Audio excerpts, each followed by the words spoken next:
បាទជម្រាបសួរពុកម៉ែបងប្អូនបាទថ្ងៃនេះគឺខ្ញុំចូលមកដល់ចការមកកន្លែងទីហើយខ្ញុំនឹងលើកបាទយកចំណុចខ្វះខាតបាទរបស់ម្ចាស់ចការលើកមកនិយាយផ្ទាល់តែម្ដងអញ្ចឹងណាបាទហើយកន្លែងនេះឯងដែលយើងមិនគូមើលរំលងអញ្ចឹងណាបាទ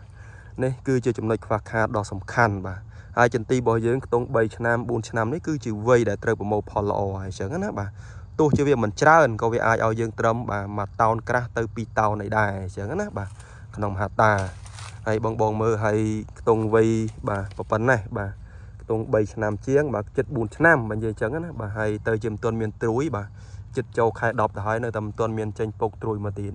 អញ្ចឹងណាបាទហ្នឹងគឺកង្វះខាតនៃការថែទាំហ្នឹងគឺខ្លាំងអញ្ចឹងណាបាទភាគច្រើនចន្ទីក្មេងខ្ចីបែបនេះភាគច្រើនគឺវាលោតត្រួយមកខ្លួនវាអញ្ចឹងណាបាទប៉ុន្តែចន្ទីនេះគឺអត់ទេបាទគឺមកត្រួយមិនរួចបាទដោយសារតែបាទគឺពពុះសិលអិតបាទសិលអិតវាតិចខ្លាំងពេកណាដូចជាពពុះមូសតែអញ្ចឹងទៅវាបំផ្លាញត្រួយបាទដែលចេញវគ្គមួយមកអញ្ចឹងណាត្រួយថ្មីដែលចេញមកអញ្ចឹងវាបំផ្លាញអស់អញ្ចឹងនេះគឺជាចំណុចខ្វះខាតបាទរបស់ម្ចាស់ចំការនៅក្នុងការថែទាំអញ្ចឹងណាបាទអញ្ចឹងប៉ុន្តែក៏មិនទាន់ហួសពេលដែរបើសិនតែយើងធ្វើការថែទាំពីឥឡូវខ្ញុំបញ្ជាក់បាទ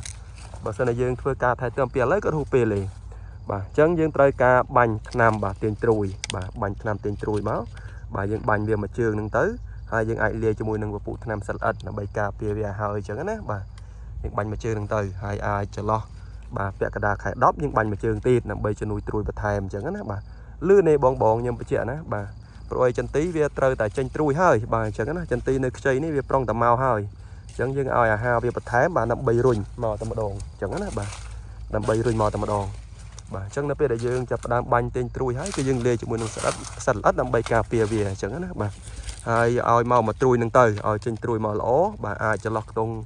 បាទចូលខែ11អីអាហ្នឹងគឺយើងបាញ់ថ្នាំបាទជំនួយបាទទាញផ្កាមកតែម្ដងអញ្ចឹងណាបាទយើងអត់ត្រូវការស្លឹកទេបាទព្រោះឲ្យវាមកត្រួយហើយស្លឹកច្រើនហើយអញ្ចឹងយើងត្រូវការបាទបាញ់ទាញត្រួយផ្កាបាទអាចចន្លោះខ្ទង់ខែ11អញ្ចឹងណាបាទអញ្ចឹងគឺផលច្រើនហើយបងអញ្ចឹងណាបាទនេះចន្ទីវ័យប៉ុណ្ណេះបាទគឺវ័យពេញលេងហើយបាទ3ឆ្នាំជាង4ឆ្នាំនេះបាទហើយក៏ទៅវាជាចន្ទីមួយដែលយើងអាចប្រមូលផលបានច្រើនអញ្ចឹងណាបាទមិនដល់ថ្នាក់4-5តោនទេបានត្រឹមតែ2តោនជាងគឺជោគជ័យហើយអញ្ចឹងណាបាទ